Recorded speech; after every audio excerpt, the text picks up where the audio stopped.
I was working in the childcare center. I was in the administration. And there was a lot of staff from different countries. From Philippines, from Korea, from Spain, from Greece. All the staff, there was different backgrounds. I met a lot of kids and a lot of nice people.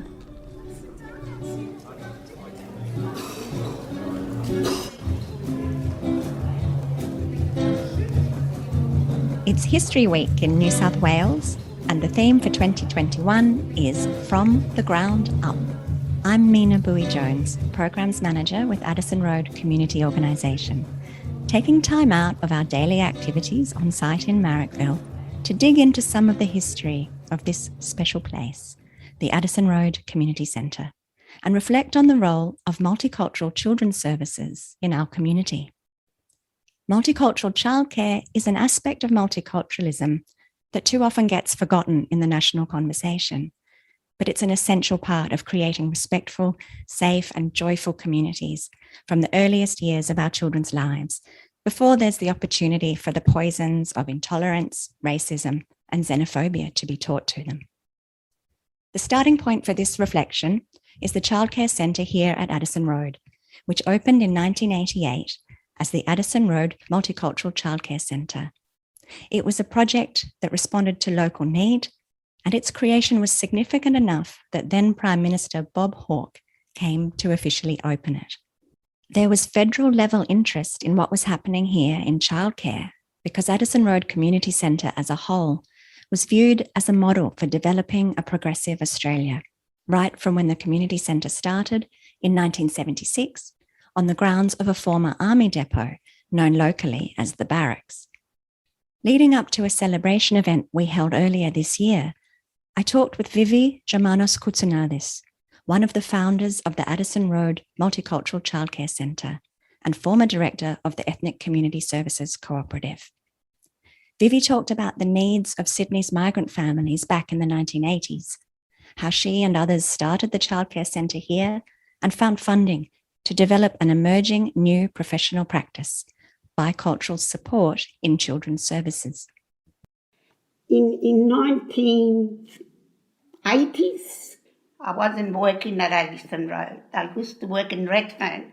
I used to be a granting aid worker at the South Sydney Community Aid, which was an agency in Redfern that had the Aboriginal, the Anglo and the migrant programs.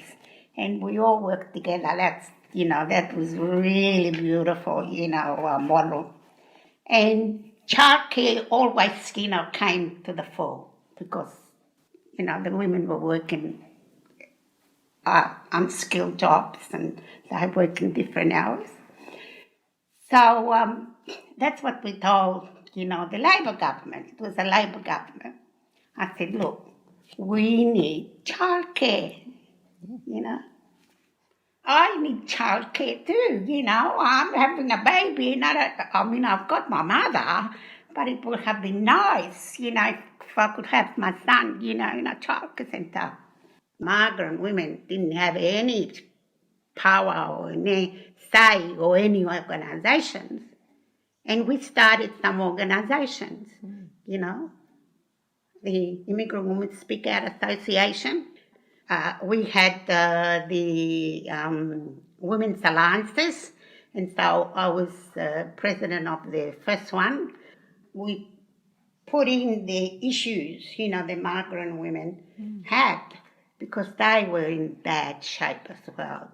My mother used to work at the biscuits factory. Oh, and all migrant women there, they had to pack hot biscuits in tins. And my mother was one of them, She used to come home every night and her hands were, swollen because biscuits were hot. And if the biscuits fell down, the ladies went and hit their hands. And my mother said, I'm going to do something to that woman. I can't tolerate her, So one day, the boss lady She said, look what you've done. My mother, she threw the biscuits at her and her apron, and she left. Yeah. My mother, is quite a reformer too. So women were working, mothers and dads were working. Anglo centres and every centre had migrant children, right? So the poor migrant children, no language, parents couldn't go because the people didn't understand or anything. So we used to get a lot of telephone calls and requests. We have this child who keeps crying all day and we don't know how to handle it. Well, one time they thought this little boy was not able to speak. He was mute because he didn't say anything. He didn't hear, his language to respond. Yes. Yeah. So we said, so what, did you speak with the parents? Oh, yes, we spoke with the parents and they were worried about it too. Well, I said, did you ask the parents if the child, talks to them? Oh, but he doesn't talk to us. Do you speak to him in Greek? No, we speak to him in English. Well, of course he won't respond. He's not hearing his mother tongue, right? Oh, is that so, Vivi? It's natural, So we had a lot of women, mainly women, who were trained teachers from overseas and other, but they couldn't get the jobs because their qualifications were not recognised. So we started with some that were working, with us, and we said, okay, let's start a service, where we have bilingual people who speak the language. We train them, if they're not childcare trained, and we lend them to the centres to work with them, and, we pay them, the centres. They didn't know that, the halal food, and I would keep saying to them, but it's important for you to understand, maybe some parents would not mind, but other parents do mind. Now, what is halal food? We asked the Arabic, people to tell us. And we had Arabic workers, and they went to the centre and explained, to the staff, So we had to change. I used to go to the, high-level committees, and I said, look, we have all these children who are bilingual, and some of them can't speak English, the parents or the children. If you can, we have workers, we train them, and we can lend them to the centres, but somebody has to pay them. Yeah, cashless ethnic workers pool, we called it initially. So, that sounds interesting, Vivi, doesn't it? I said, yes. And we've tried it. We educated each other, Yeah. So anyway, go back to the centre. Yeah. So Addison Road became a real good multicultural centre. All the groups, held activities together and as well as their own, space. And Al Grasby, had it as an example. And people came from other countries to visit, from Japan and other countries, to see how we were working. So we said, we need a childcare centre. Now is the time. So that's when the government was providing capital funding as well as operational. They were paying for the staff, which was really a prize, So then the Greek community, of which I was involved, got some funding. The Hungarian, the Macedonian, the Arabic, 6 ethnic communities got the funding. And because I didn't know, that's how we got them together and formed the Ethnic Community Services Cooperative now. The groups can individually, put in for theirs, but what about having something in Addison Road Community Centre? Because I was working there, I was pregnant, I had my son. And so we thought there were a lot of factories along Addison Road, and migrant women, mainly Greek women, were sewing clothes, right? So they didn't have anywhere to leave their children. So we said, okay, let's do a survey. So we did a survey around with the women. We said, would you like a childcare centre if we build one here? Would you bring your children? Oh, yes, of course, because it's going to be close to us and we're not going to have to worry too much about the children, And that's how the latchkey came into it. Because the poor kids were left, by themselves all day to go to school, to come back from school and then enter the home. But if they didn't have the key, they couldn't enter the home. So the after school one, we also, they could come to the community centre because, they had activities. And then eventually we applied for funding. And we got a school after school, teacher and so on, and we organised it. But the childcare centre was, really an important one. So anyway, we put the application in, and it was approved, the capital funding. Mr. Renner, Franca Arena's husband, was the architect. He's passed away now. And we built the centre, and then we had the opening, and we thought, well, we have to have the Prime Minister here. He will come, because at that time Al Gradsby was still around. Yeah. So I said to him, you have to come. And that day you had so many politicians there. Nick Greiner, Andrew Ratsorgi was the member for Marrickville, the state. And then Leo McClay was the federal.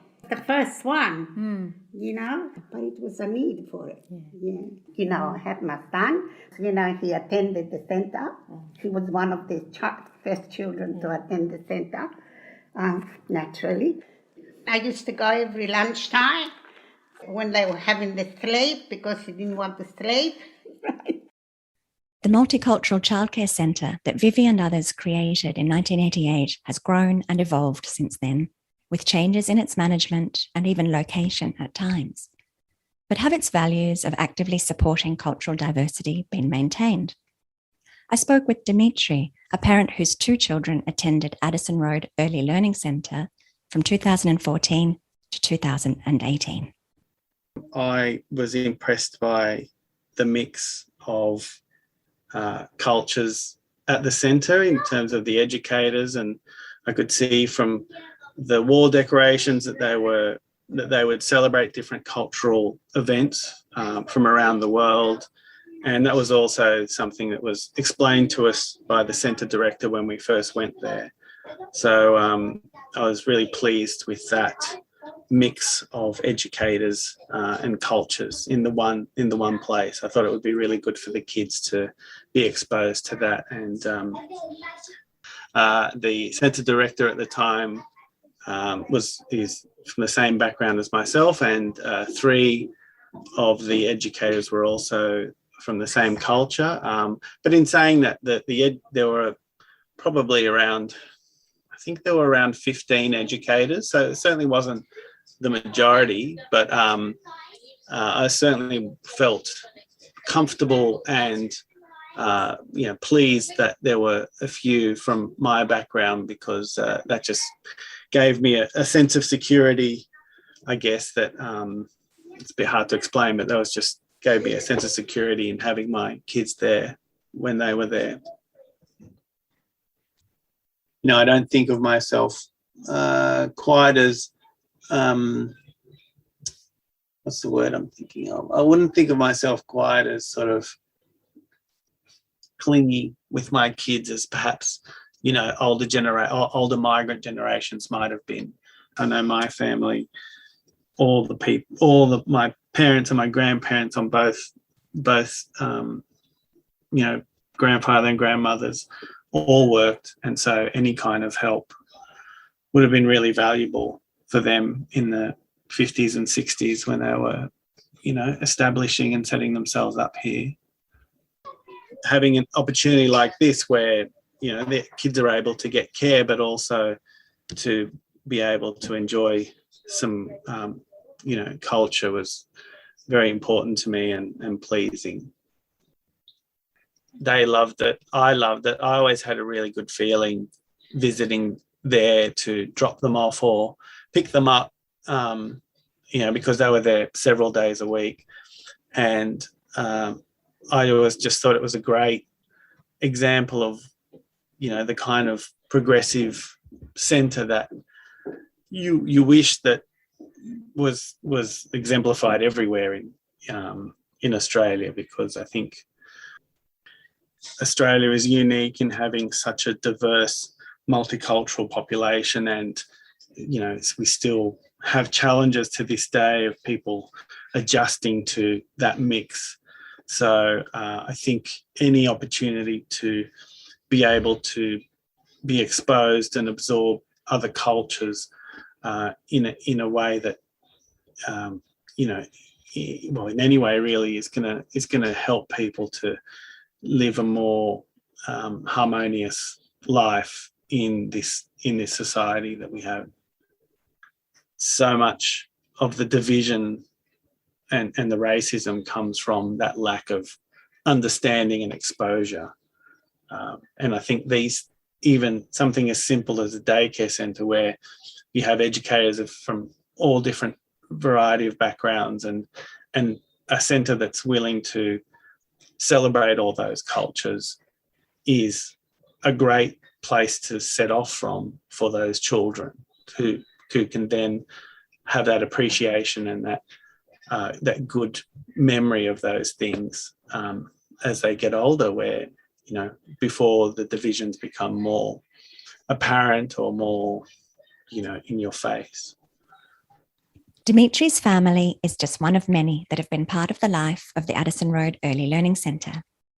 In March 2021, with support from Inner West Council, Addison Road Community Organisation hosted a morning tea to celebrate the role of multicultural childcare in the Inner West. At the event, we spoke with another local legend of multicultural children's services, Judy Finlayson. Judy is one of the pioneers of the Magic Yellow Bus, the mobile playgroup service that's much loved in the Inner West, and she ran creative activities for kids and young people at Addison Road Community Centre from the late 1970s on. Judy talked about some of the challenges that still exist in the community sector in relation to truly supporting difference and diversity. My name's Judy Finlayson, and I got involved in Addison Road partly because I did live close by, but mainly because I was a community development officer with the Australian Assistance Plan, which was one of the Whitlam initiatives. And this land, the army was about to leave this land, and they were looking at the transition to what it was to be used for. And I was the community development officer that worked with all the groups before the centre opened.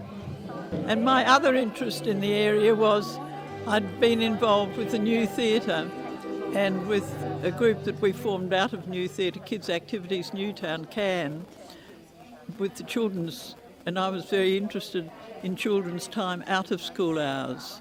That out of school was just as important as in school, but nobody put much value on it. And we had a base in Newtown, but also in school holidays we needed more space, and so we used to run holiday programs here.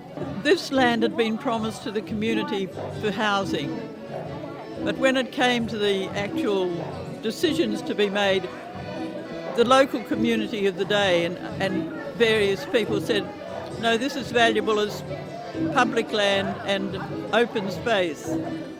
The government appointed somebody as a consultant. He was a retired army colonel. He was a delightful man. He was based in Petersham Town Hall, and anyone could go and talk to him about the land. And finally the decision was made that it would become community-based and would have a community management. And it was to be multicultural, so the meetings were pretty fiery, I can tell you, because we had Greeks from both sides of the political, Portuguese, and all coming to these meetings, all with different ideas. It was always multicultural.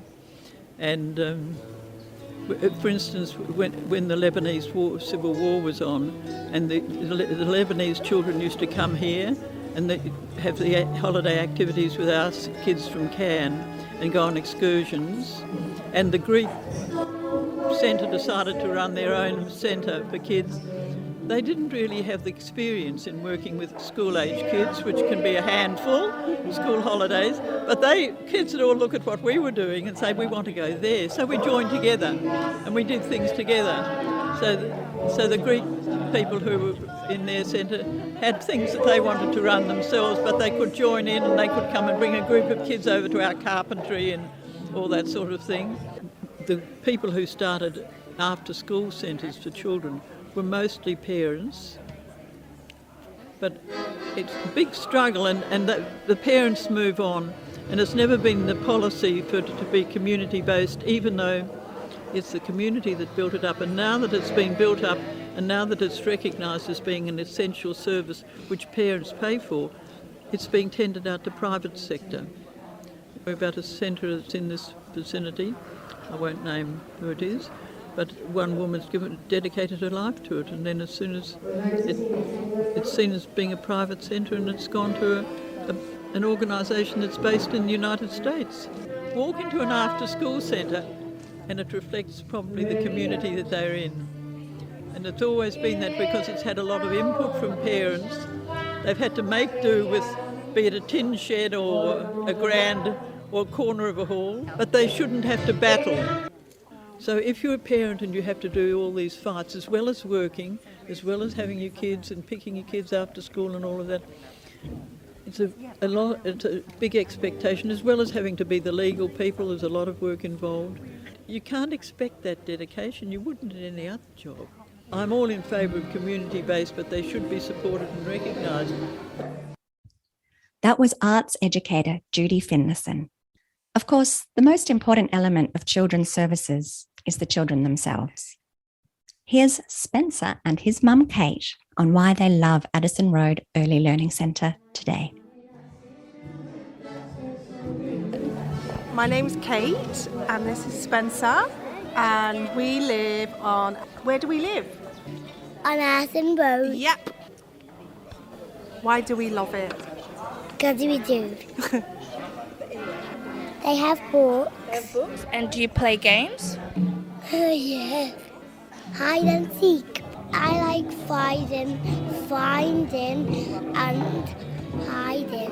How old are you? 4! We are relatively new to the area, but we've just found it to be the most amazing, embracing, multicultural environment. And yes, Bob is I there. love that he has friends of every nationality. The teachers are I the do same, have friends. and we can't fault it in any way. It's just an amazing community.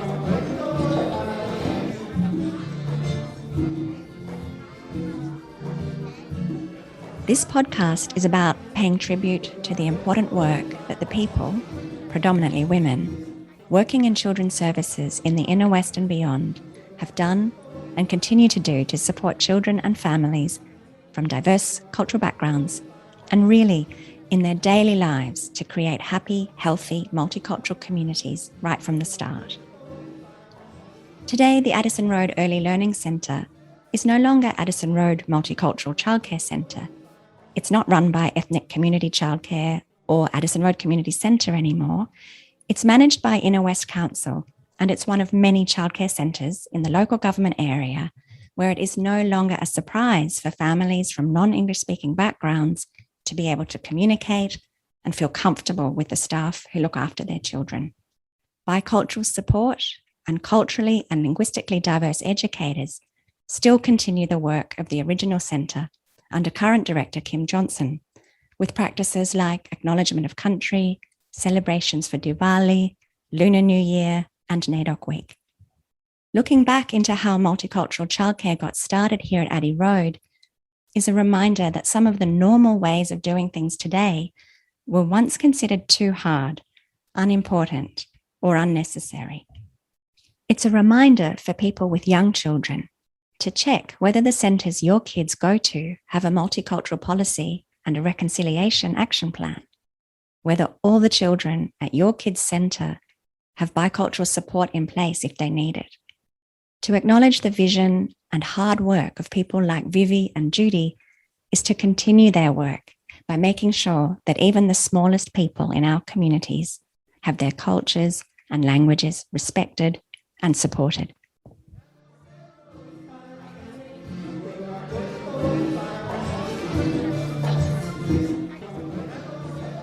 Thank you for joining us to remember and recognise an important part of our community history. Our event and podcast were supported by an Inner West Council Multicultural Celebration Day grant.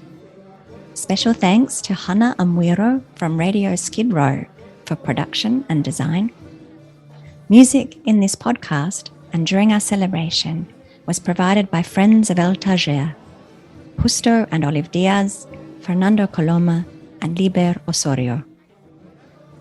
Thank you to the staff and volunteers, both past and present, who joined the event or contributed their memories and enthusiasm. Special mention to Teresa Femenias for sharing her memories of working at the Childcare Centre with us.